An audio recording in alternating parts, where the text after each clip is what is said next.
Allahu Allahu Allahu Allah Allahu Allahu Allahu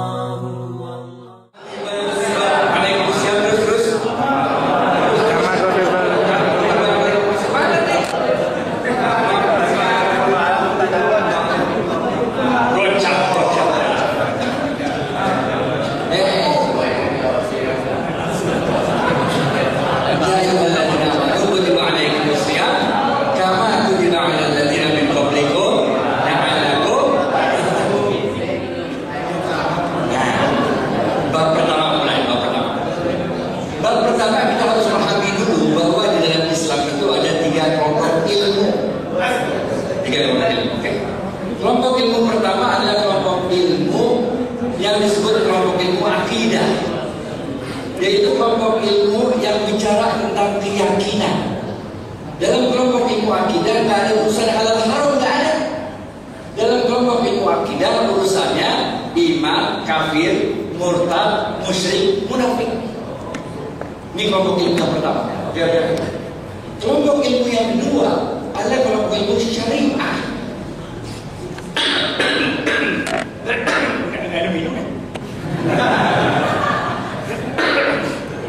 Kelompok ilmu kedua adalah kelompok ilmu syariah. Di dalam kelompok ilmu syariah itu nggak ada urusan percaya apa nggak percaya. Ada aja urusannya wajib, haram, sunnah, makruh, halal atau mubah. Paham.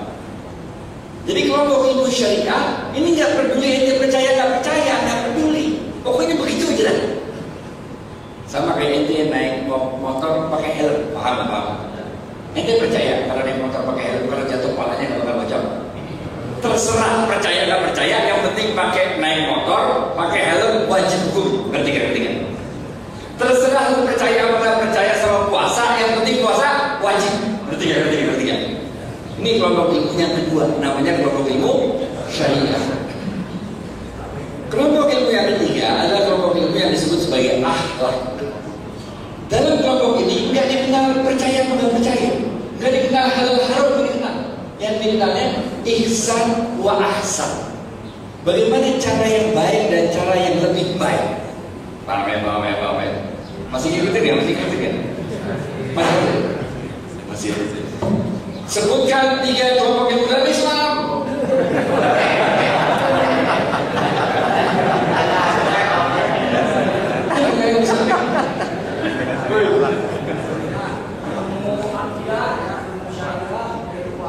Gocap. Ini gocap. Ustaz pakai jenggot ini. Berarti nyimak, oke. Bab 2. Yang merah belum keluar. Bab 2. Merah nih.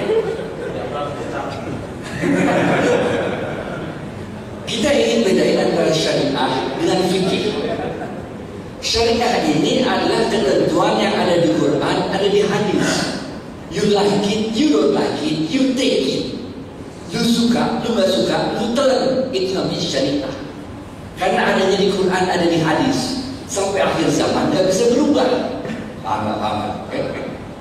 Sedangkan fikih adalah tafsiran para ulama atas syariah. Paham. Oleh karena itu karakteristik fikih adalah beda pendapat. Paham. Kalau gak beda pendapat, tapi bukan fikih. Fikih pasti beda pendapat. Karena dia adalah tafsiran para ulama. Sedangkan ulama yang menafsirkan ini sangat tergantung pada situasi yang dihadapinya. Misalnya Imam Syafi'i, Imam Hanafi. Imam Hanafi itu seorang pedagang, maka fikihnya itu sangat detail ngurusin tentang dagang, tentang muamalah. Imam Syafi'i bukan pedagang, sehingga fikihnya beliau itu detail ngurusin urusan ibadah. Ngerti kan? Jadi sangat tergantung situasinya, waktunya, dan latar belakang ulama yang menafsirkannya. Ini bedanya syariah dengan fikih. Amin. Oleh karena itu yang tadi kita bicarain itu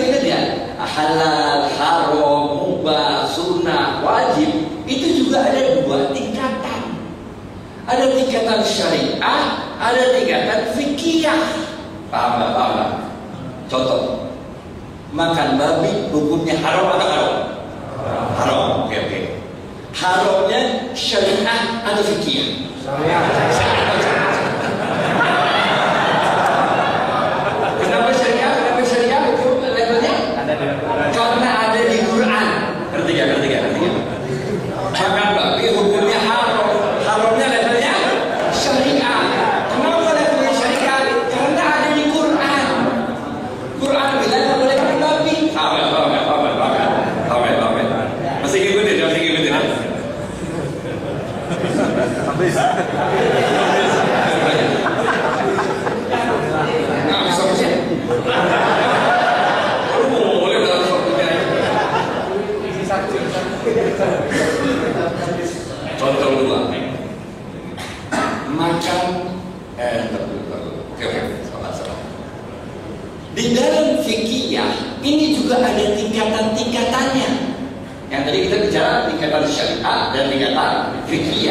Ada haram syariah, ada haram fikih. Ada wajib syariah, ada wajib fikih. Ada sunnah syariah, ada sunnah fikih. Paham? Oke. Makan babi hukumnya haram. Haramnya levelnya syariah. Kenapa syariah? Ada di Quran. Paham ya? Sekarang di dalam fikih ini juga ada tingkatan-tingkatannya. Tingkatan yang pertama adalah kesepakatan seluruh ulama yang disebut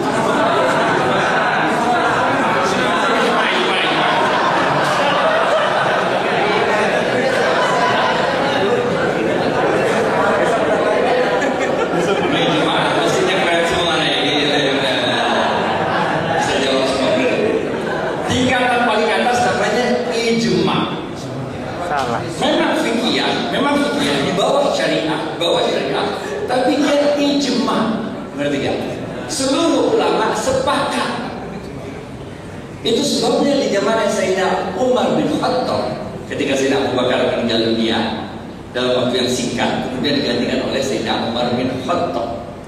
Di zamannya Sayyidina Umar bin Khattab, para ulama-ulama besar, sahabat-sahabat ahli ilmu dilarang pindah tempat tinggal dari Madinah. Nggak boleh. Kenapa? Supaya tercapai ijma. Berarti ya? Kalau pas ada Rasul gampang, ada masalah aja Rasul, benar nggak? Selesai dijawab sama Rasul, nggak beres. Nah Rasul nggak ada, coba gimana? Kan mesti nanya para sahabat. Nah sahabat kalau kalian cuma nggak enak, maka itu sebabnya di zamannya Sayyidina Umar bin Khattab tidak boleh sahabat-sahabat besar ahli ilmu keluar dari kota Madinah, nggak boleh. Jalan-jalan boleh, tapi nggak boleh pindah maksudnya. Bahkan dalam banyak kisah diceritakan Sayyidina Umar bin Khattab biar karena semua udah bilang oke nih setuju dah, masih kurang satu orang belum diambil keputusan juga. Sayyidina Umar nanya, Ali mana Ali? Belum dikatakan Ali. Umar mana? Menurut dia oke. Untuk mencapai ijma. Paham. Makan daging anjing haram apa haram?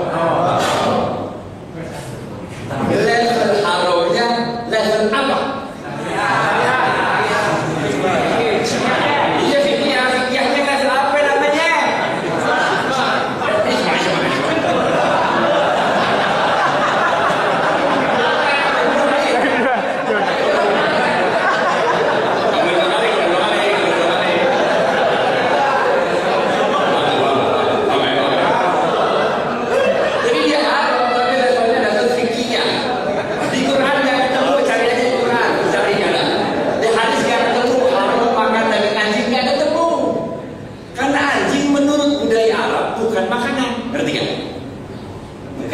Itu adalah teman untuk jagain kambing, jagain hewan ternak, benar ya? Jadi anjing itu bukan makanan, nggak ada. Di Quran di hadis cari aja kalau ada makan anjing haram, nggak ada. Bukan makanan. Sama juga kayak di Quran ya ada dilarang makan sepatu. Nah, ada nggak? Nggak ada karena sepatu kan makanan. Masih nyambung. Lanjut. Di bawah ijma, kesepakatan mayoritas ulama, walaupun ada yang tidak setuju. Kesepakatan mayoritas ulama ini disebut terdiri dari dua kata. Kata pertama dimulai dengan J, kata kedua dimulai dengan U. Jumhur ulama. Berapa?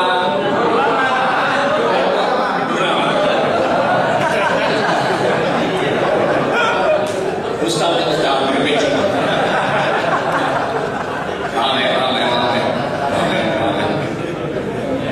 Ini levelnya berendah. Karena tidak seluruhnya setuju. Tapi mayoritas ulama setuju, disebut jumhur ulama. Oke. Jumhur ulama. Yang perlu digarisbawahi, pendapat jumhur ulama tidak bisa disebut lebih kuat daripada yang bukan jumhur. Ngerti kan? Ngerti. Ini kita semua bilang A nih. Dia itu A nih. Ada bukti, dia belum bukti. Dia hijau bajunya, kan? Kira-kira gitu benar kan? Yang lain semua bilang setuju nih. Satu orang aja bilang setuju.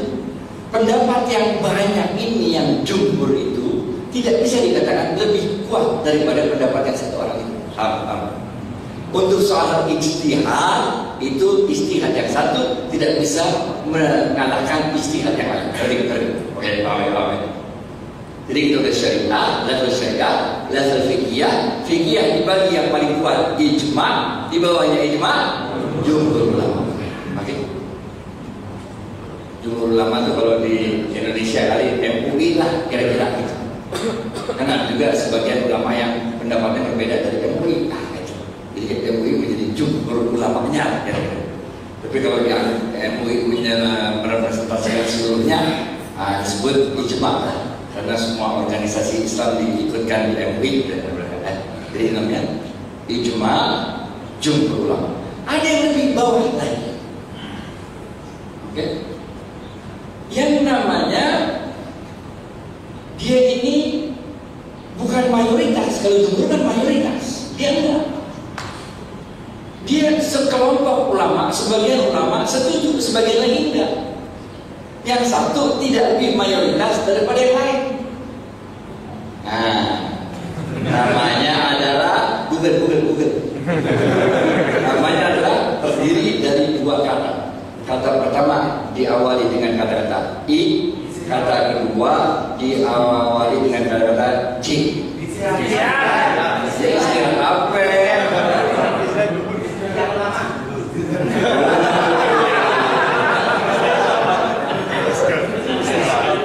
Istihad para ulama. Benar tuh istihad para ulama. Huruf keduanya, kata keduanya dibuat dengan huruf J. Ini kan berbeda. A, istihad jama'i. B,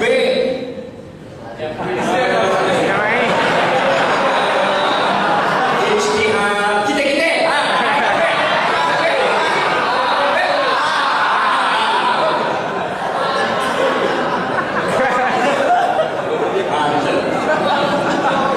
Jamaahnya keren banget, luar biasa. Jamaahnya keren. Yang namanya istihad jama'i, yaitu kesepakatan sekelompok ulama. Contohnya apa? Makan daging babi haram atau haram? Haram. Level haramnya? Jual beli daging babi haram atau haram? Haram. Dasarnya? Fikih betul. Fikihnya mana? Istihad jama'i. Ngerti ya? Belum kembali. Ngerti ya? Buat kita orang Indonesia yang mayoritas Islam, kalau ente jualan daging babi di Indonesia, kita bilang ente ngapain? Kagak ada kerjaan lain aja, bener nggak?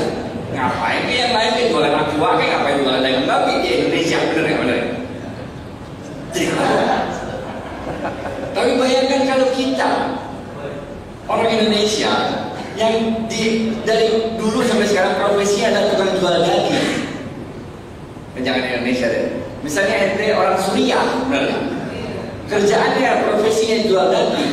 Karena ada perang di Suriah, ente ngungsi ke mana kayak gitu? Finlandia misalnya. Okay? Yang di Finlandia itu orang makannya dagingnya daging babi semua. Ayam ada, ayam dimakan. Ada ayam Finlandia tidak ada ayam kira-kira gimana? Nah dalam keadaan seperti itu, karena di sekelilingnya orang non Muslim semua dan profesi dia yang bisanya cuma jadi tukang daging doang, maka menjual daging babi dalam situasi seperti itu menjadi boleh. Ngerti gak? Ini yang disebut dengan ijtihad jama'i. Paham nggak? Paham? Masih ngikutin, mau ngikutin ya?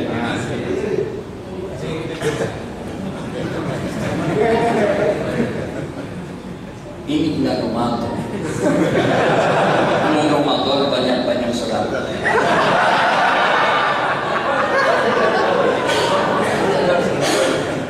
Nggak ada bulan yang kayak gini, nggak ada. Ente punya duit, ya berapa kayak duit? Pokoknya ntar mau deket maghrib, lu beliin makanan orang untuk buka puasa. Amin. Kan di bulan Ramadan ini siapa-siapa yang memberikan makanan orang untuk berbuka puasa, maka dia dapat pahala sebagaimana orang yang berpuasa. Kalau dia punya duit banyak dikit, hari pertama aja ente bikin aja 30 box, bener kan? Kirim ke masjid. Orang-orang baru puasa 1 hari, ente udah lebaran kan?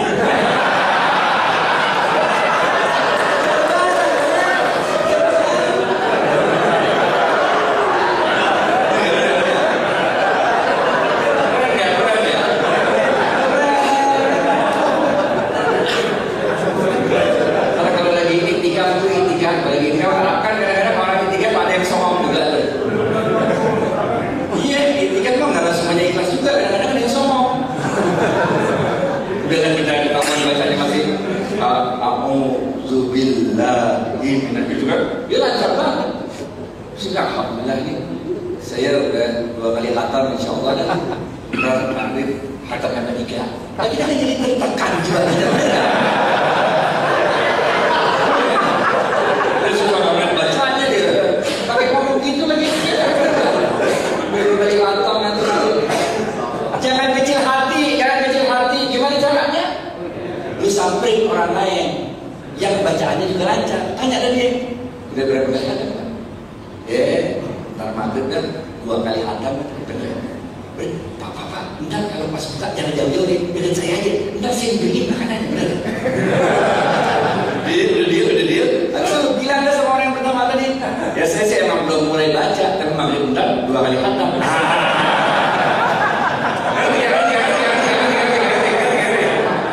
Biar dia pening, bener ya? Sekarang aja belum mulai baca, maghrib 2 kali khatam. Kita kasih makan dia, bener ya? Puasa juga pakai strategi, men. Puasa kalau pakai strategi repot. Bisa zaman saya kerja jadi pegawai kayak gini dulu. Ya Allah, itu anak buah Pak. Nah, biasanya jam 1 udah balik ke kantor, jam 2 baru balik. Terus saya heran, pakai makan siangnya jam 1 balik kantor. Puasa ya gak ada makan siangnya, jam 2 balik kantor. Terus saya tanyain, ente ngapain lama banget? Ini kan gak ada makan siang. Kan ada kuliah zuhur Pak di masjid dulu. Kuliah zuhur sampai jam berapa? Jam 1. Ya kok sampai jam 2 balik ke kantor? Kan habis itu zikir. Kita mau ngomong lagi, bener ya? Zikir. Besok saya suruh obeng ke orang. Coba lo lihat dia tengokin dan masjid emang bener dia zikir. Oke sama obeng, ternyata nggak zikir, dia tidur, bener ya? Udah pas balik kantor dia tanya, ente dari mana tadi? Zikir. Ini ada saksi 2 orang, katanya ente tidur, bukan zikir. Apa jawabannya? Pak, Rasulullah SAW bersabda, siapa yang berzikir kemudian tertidur dalam zikirnya, maka tidurnya sama dengan zikir. Hadisnya benar, kalau hadis itu pakai sholat tahajud di rumah, jangan dipakai kantor, benar nggak? Kacau. Kalau mau pakai strategi Ramadan jangan begitu, benar nggak?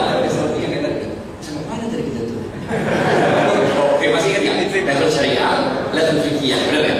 Level fikih terdiri dari yang paling atas ijma, nomor 2 jumhur ulama, nomor 3 ijtihad.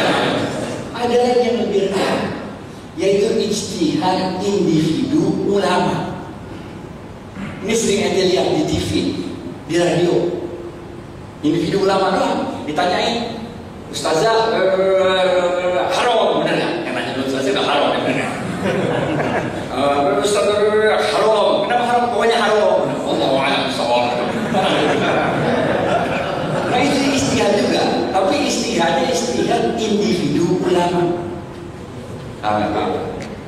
Di bawahnya ada lagi ijtihad individu orang awam, kayak gitu semua, ini orang awam. Misalnya ada jalan-jalan kemana kayak gitu, ini BMKG itu dari supaya jalan-jalan di laut bingung gitu sih. Misalnya gitu bener nggak?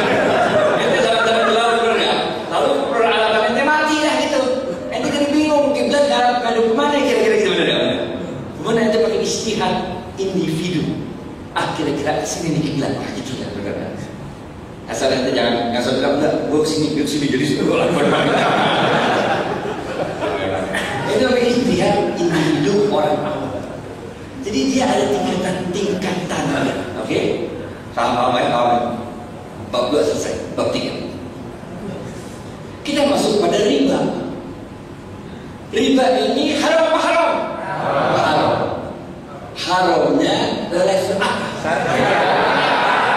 Saya baca.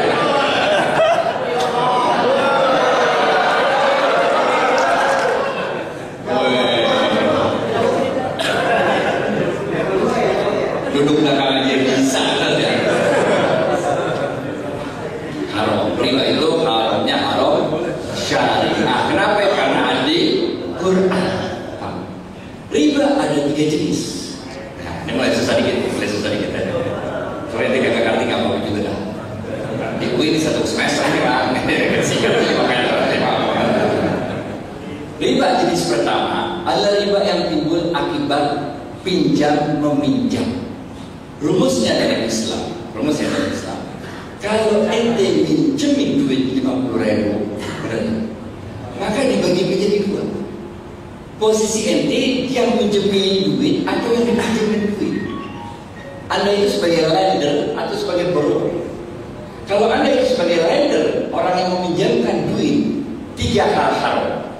Oke? Yang pertama haram, tidak boleh kita itu minjemin duit 50.000, minta bayar 100.000, haram. Ini yang pertama. Nggak boleh minjemin duit 50.000, minta bayarnya dilebihin, nggak boleh, haram.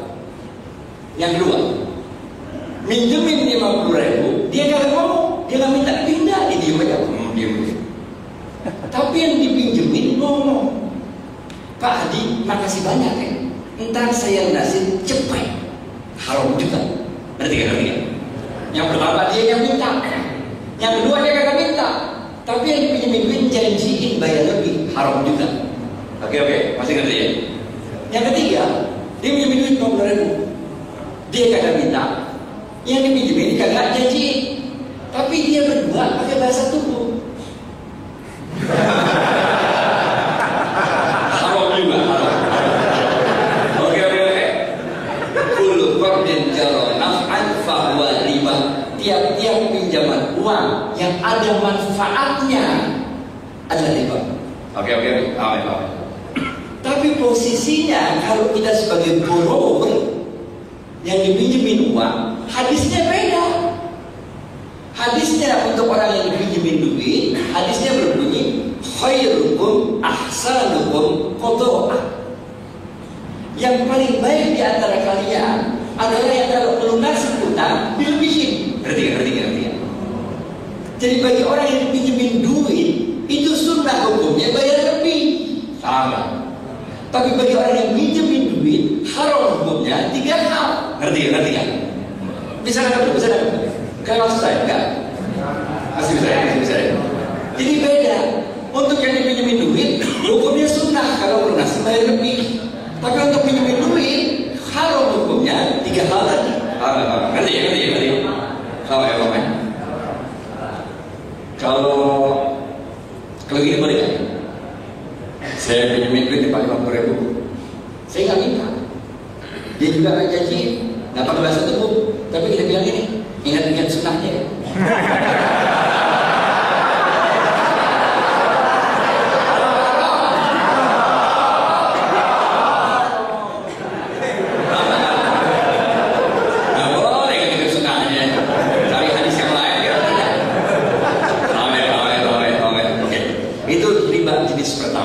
Riba jenis pertama ini di dalam dunia kontemporer muncul dalam bentuk bunga kredit, muncul dalam bentuk bunga simpanan. Oke, siapa? Selesai. Riba jenis kedua. Riba jenis kedua itu muncul akibat pertukaran barang yang sejenis, tapi tidak memenuhi 3 kriteria. Rasul mengatakan kalau pertukaran barang sejenis harus memenuhi 3 kriteria. Yang pertama sawa'an bisawa'in, mislan bimislin, yadan biyadin. Harus kuantitasnya sama, kualitasnya sama, dan diserahkan pada waktu yang sama. Apabila tukar-menukar barang sejenis tapi tidak memenuhi kriteria 3 ini, maka dia disebut riba. Agak susah dikit. Kasih contoh biar gampang.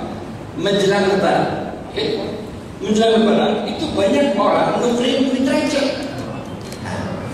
Duit 100.000 ditukerin sama gocapan bukan 2 biji, tapi gocapan 3 biji. Ngerti? Nyambung nggak? Masih? Ngerti ya? Jadi ente tukerin duit 100.000, tapi duit recehnya bukan 100.000. Ngerti gak? Kan banyak di terminal mana-mana, ngerti gak? Kita duit receh baru itu biasanya dibungkus-bungkus pakai kertas, pakai plastik, benar. Nah ini yang kita sebut dengan riba fadl. Ngerti gak? Jadi pertukaran barang yang sejenis tapi tidak memenuhi 3 kriteria. Kalau tukar tambah handphone, halal apa haram? Halal karena nggak sejenis, men. Benar kan? Paham? Dia ini cuma kalau barang sejenis doang, yang nggak bisa dibedakan secara kasat mata. Beras bisa dibedakan secara kasat mata kan? Nggak bisa. Coba aja ke pasar coba. Ini ada tulisan beras seliter 10.000, seliter 15.000. Coba aja bisa pindah-pindahin ke pasar. Kalau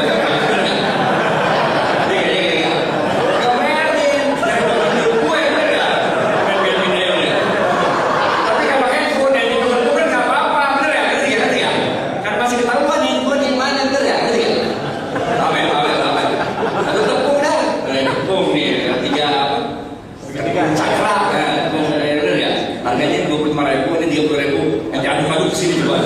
Kalau pengennya jual, benar nggak? Amin. Jadi untuk barang yang sejenis dia harus memenuhi 3 kriteria: sama kuantitas, sama kualitas, dan sama waktu penyerahan. Contoh kontemporer,nya adalah tukar duit recehan di di terminal menjelang lebaran dari Pondok Indah sepanjang jalan ada tukang jualan, itu nggak boleh. Kita bukan cuma ngomong ceramah gini doang. Kalau ceramah gini doang kagak berarti, benar. Kita ngomong ke BI, kita bilang sama BI menurut undang-undang tugas Anda. Jadi Anda kerjasama sama bank-bank, sediain mobil kas di mana-mana tempat supaya orang berduit, benar. Jangan kita nuker duit uang kita jadi berkurang. Tapi orang Indonesia otaknya cerdas, kan? Ya ditukerin di situ, habis itu dia jual. Orang Indonesia. Iya, kemarin udah dapat uang dari toko, ada katanya udah lewat lah, umur 3 tahun, udah aman. Kacau. Riba jenis ketiga, terakhir. Riba jenis ketiga adalah disebut riba jahiliyah. Yang pertama tadi ingat riba apa? Riba nasi'ah, karena pinjam meminjam. Yang kedua riba fadl, karena pertukaran. Yang ketiga riba jahiliyah. Riba jahiliyah itu kayak apa modelnya? Orang Arab itu kerjaannya dagang, oke? Dia jualan onta. Tahu-tahu ada orang mau beli onta, ente punya onta yang 1 tahun nggak? Dia nggak punya, kan? Tapi kalau orang jualan masa kita nggak punya? Ntar orang nggak datang lagi ke toko kita, nggak bener. Jadi orang mau ada nggak ada, kita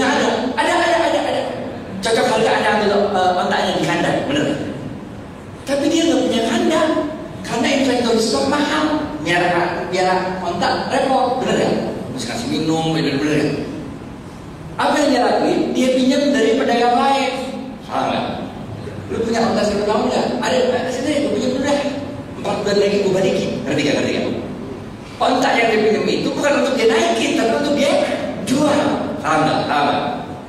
Ntar 4 bulan lagi ketika jatuh tempo, dia cari lagi tuh onta yang setahun dari pedagang yang lain lagi untuk balikin ke pedagang yang dia pinjam. Ngerti gak? Nah, pedagang yang dia pinjam waktu dibalikin onta 1 tahun, pas belum ada yang mau beli. Ngerti gak? Dia nggak mau dong miara. Saya bukan peternak onta, saya turun jual onta. Ngapain lu miara onta lu? Ngerepot-repotin miara, gimana? Jadi dia bilang apa? Udah deh, nggak usah balikin sekarang dah. Pegang aja onta sama gue dah. Ntar balikin gue kasih dia gue 4 bulan lagi aja. Tapi lu balikin pakai onta yang umur 2 tahun deh. Ngerti? Dikasih tempo, tapi dia harus balikin dengan onta yang nilainya lebih mahal, yaitu onta 2 tahun. Ngerti? Ini yang namanya riba jadi. Paham? Masih penting. Jadi ente belum mesti jatuh tempo bayarnya. Dikasih kelonggaran bayar lagi. Udah, ntar aja bayarnya. Tapi karena dikasih kelonggaran bayar ini, ente ditambahin bayarannya. Tambahan bayaran itu namanya riba. Riba apa? Riba jahiliyah. Paham? Contoh kontemporer kayak apa? Kartu kredit. Ente belanja kartu kredit nih, gesek nggak ada ribanya. Datang tagihan, ente bayar lunas, nggak ada ribanya. Paham? Terus begitu datang tagihan, jatuh tempo, ente nggak punya duit untuk bayar penuh. Ente bayar minimum payment 10%-nya doang, bener? Yang 90% ntar aja bayarnya, bener? Nah yang 90% ini akan dihitung bunganya, itu riba. Ribanya riba jahiliyah. Paham? Ngerti ya? Paham ya? Bener, paham? Sebutkan 3 jenis riba. Bocah. Ustaz juga masih jengkel.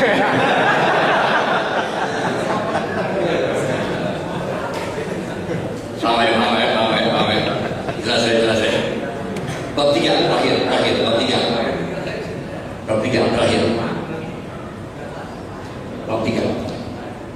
Dalam perkembangannya, 3 jenis riba ini mempunyai bentuk yang berubah-ubah. Dengan perkembangan zaman, dia menjadi bentuknya macam-macam. Nah, oleh karena itu, karena berubah-ubah terus, kita tidak boleh terlalu cepat mengambil kesimpulan sesuatu itu halal atau haram. Kalau kami di Dewan Syariah Nasional MUI itu untuk buat satu fatwa minimal 2 bulan. Anggota kita di pleno di BPH desa itu ada 40 orang. 40 orang ini dengan keilmuan yang berbeda-beda, dengan spesialisasi yang berbeda-beda. Saya sama Pak Deci, kita sama-sama IPB, ahli pertanian, tapi keahlian berbeda. Saya ahlinya sosial ekonomi pertanian, beliau kehutanan, di usaha betul-betul konservasi hutan. Jadi di kalangan para ahli pertanian pun kita punya bidang-bidang yang sangat spesifik. Sama kayak dokter, bener gak? Ada dokter gigi, ada dokter jantung, dokter mata. Apa dokter mata bisa ditanya tentang jantung? Bisa, tapi pengetahuannya sekedar dokter umum. Ngerti ya? Oke. Itu sebabnya di MUI itu 40 orang itu macam-macam. Di bidang syariah aja itu ada orang ahli syariah, dokter bidang syariah, ada ahli usul fikih, ada ahli qawaid fikih, ada ahli fikih muamalat maliyah, spesifik. Hadis ada ahli hadis untuk latarnya, ada ahli untuk sanadnya, ada ahli untuk asbabul wurud, ini macam-macam. Termasuk orang kayak saya. Saya ini bidang keahliannya ekonomi syariah, bukan ahli fikih. Saya menjadi penjembatan dari ahli-ahli fikih, dari ahli syariah dengan dunia industri. Jadi rapatnya lama. Dan ketika mengambil fatwa itu, memutuskan fatwa itu paling tidak melibatkan 5 pihak. Pertama Bank Indonesia, kedua OJK, ketiga Mahkamah Agung, keempat IAI, Ikatan Akuntan Indonesia, dan kelima peminta fatwa itu sendiri. Ini yang namanya tasawwur. Aspek pertama, kita harus ahli syariahnya. Aspek kedua, harus melakukan penelitian yang mendalam terhadap barang yang akan kita fatwakan. Paham?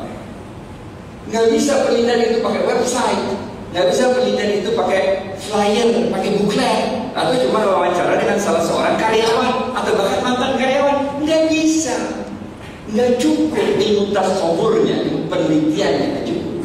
Paham? Oleh karena itu kita, nanti ada tanya jawab, kita nggak mau tanya jawab. Karena saya bukan ahli syariah. Ente nanya, kalau ente nanya karena satu orang kok gampang jawab yang benar.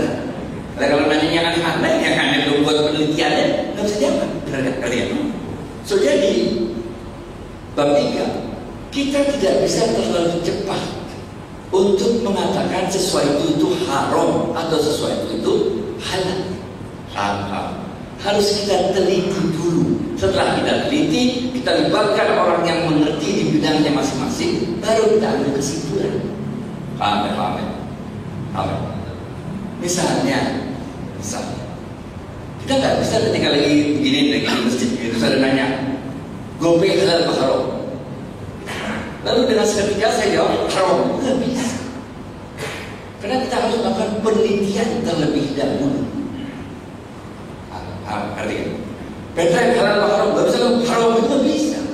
Harus kita lakukan penelitian terlebih dahulu, termasuk konfirmasi kepada pihak yang punya produk. Paham. Harus dicek dulu semuanya. Udah rapi semua dicek, baru ambil kesimpulan. Paham? Termasuk orang yang punya produk harus tanya, benar nggak kayak gini, benar nggak kayak gini, benar nggak kayak gini, ketiga. Paham? Gojek dan GoPay adalah dua perusahaan yang berbeda. PT-nya beda, pemegang saham beda, manajemen beda. Paham? Ente kasih duitnya ke GoPay, yang ngasih diskon Gojek. Paham? Belum ngerti, agak susah dikit aja. Kasih. Saya namanya Adi Warman, oke? Saya punya adik misalnya, namanya Edi Warman. Saya Adi Warman, Edi Warman. Oke. Pak siapa tuh ada namanya? Ada namanya enggak? Pak ini nih Pak Budi misalnya namanya. Budi anggap aja Budi namanya. Pak Budi nitipin duitnya ke saya, benar nggak? Berarti saya pinjam duit dari Pak Budi. Paham. Kemudian Pak Budi belanja di tokonya Pak Edi. Pak Edi ngasih diskon. Riba apa enggak? Enggak lah. Karena Adi dan Edi adalah dua orang yang berbeda. Ngerti. Kecuali kalau dia nitip duitnya ke Adi, yang ngasih diskon Adi. Ngerti kan? Jadi haram, jadi riba. Karena saya dipinjemin duit, lalu saya memberikan manfaat kepada beliau dengan cara memberikan diskon. Paham. Tapi kalau dia nitipnya ke Adi Warman, berarti pinjam Adi Warman, benar kan? Tapi dia belanjanya ke Edi ngasih diskon. Di mana letak haramnya? Edi bukanlah Adi bukanlah Edi. Paham. Ngerti. Ya kalau nggak ngerti nggak tahu, memang susah.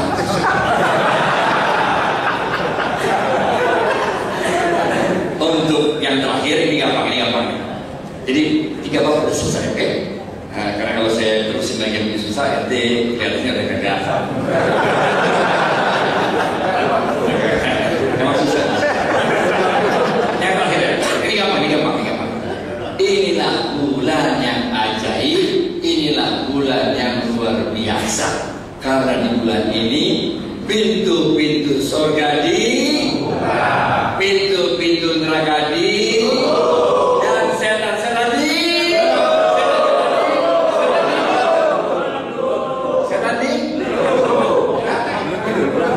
diapain Pak? Kita di sini.